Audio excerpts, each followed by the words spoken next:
अहंकार हा माणसाला प्रचंड असतो. भयानक. प्रत्येक गोष्टीचा म्हणजे जो पैशाचा असेल किंवा स्वतःच्या फॅमिलीचा असेल किंवा काही त्याच्या हुशारीचा असेल किंवा हं. बुद्धीचा असेल. अशा अनेक गोष्टींचा अहंकार हा आजकाल व्यक्तीमध्ये दिसून येतो.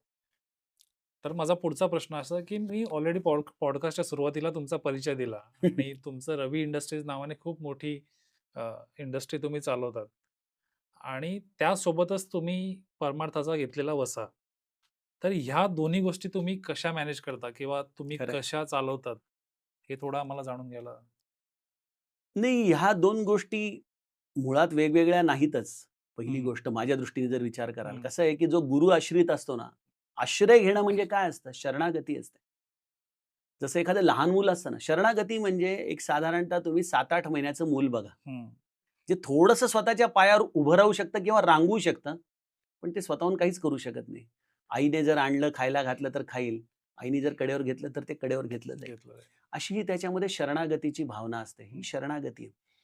मी काहीतरी करतोय या भूमिकेमध्ये जर आपण राहिलो ना, तर हा अहंकार कधीच मिटत नाही, हं, की हा रवींद्र पाठक इंडस्ट्री पण चालवतो आणि परमार्थाची प्रवचनं देखील करतो, हं, परमार्थ देखील करतो. हा जर माझ्यामध्ये मी भाव ठेवला आणि मी जर याचं जस्टिफिकेशन देऊ लागलो, की हे मी कसं करतो, हं, तर मला वाटतं मला अजूनही काहीच परमार्थ उमगला नाही. हं.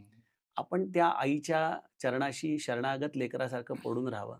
मला खरंच काही कळत नाही का ही जर भूमिका आपली जर खरंच असेल हं. आतून, तर मग काय करायचं हे त्या वेळेला ती आपल्याला शिकवते. बरोबर. म्हणजे बघा एखाद्या लहान मुलाला त्याच्या आईवरून जर कोणी काही बोललं, हं. तर ते देखील अहंकाराने, "हो, माझ्या आईला काही बोलायचं काही नाही बरं का बोलायचं नाही. तुम्ही." असं म्हणतं की नाही? म्हणजे त्याच्यामध्ये देखील तो अहंकार येतोच. पण याला अहंकार म्हणत नाही, त्याला स्वाभिमान म्हणतात. हं, मग त्याला त्याच्या गोष्टींसाठी कसं स्वाभिमानी करायचं हे जसं आई त्याला शिकवते, त्याप्रमाणे मग बिझनेसमध्ये वेळप्रसंगी एखादा मनुष्य आपल्या या साधुत्वाचा हं, किंवा आपल्या या सरळपणाचा गैरफायदा घेत असेल, तर त्यावेळेला त्याला त्याची योग्य जागा दाखवणं, दिशा दाखवणं, हं, हे देखील गुरुकृपेने आपल्यामध्ये संचार घेतं आणि त्याचबरोबर निरंतर तुम्ही एक-एक यशाची पायरं चढत असताना देखील, हे माझं नाही, हे हं. त्याचं आहे. त्याचं आहे. या इदं न मम या भावनेमुळं आपण कितीही पैसा कमवला, कितीही लौकिक कमवला, तरी त्याच्यापासून संग न ठेवता अलिप्त राहू शकतो. हं.